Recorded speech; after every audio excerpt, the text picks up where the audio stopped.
10 ఏళ్లుగా ప్రేమించిన హిందూ మహిళను పెళ్లాడేందుకు ఒక ముస్లిం వ్యక్తి మతం మారాడు.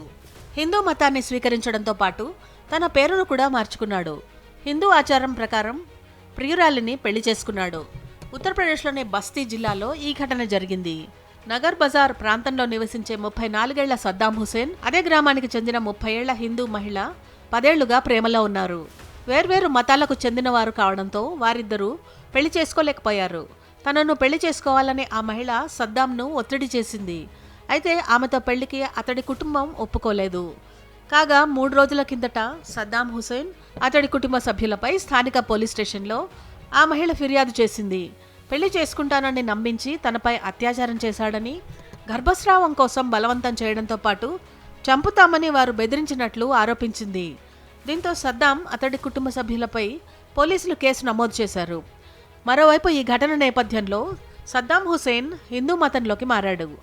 తన పేరును శివశంకర్గా మార్చుకున్నాడు. జనవరి 19 ఆదివారం రాత్రి స్థానిక గుళ్లో హిందూ సంప్రదాయం ప్రకారం ఆ మహిళను పెళ్లి చేసుకున్నాడు. 10 ఏళ్లుగా ప్రేమించుకుంటున్న తాము కలిసి జీవించాలని నిర్ణయించామని, అందుకే హిందూ సంప్రదాయం ప్రకారం పెళ్లి చేసుకున్నట్లు వారు చెప్పారు.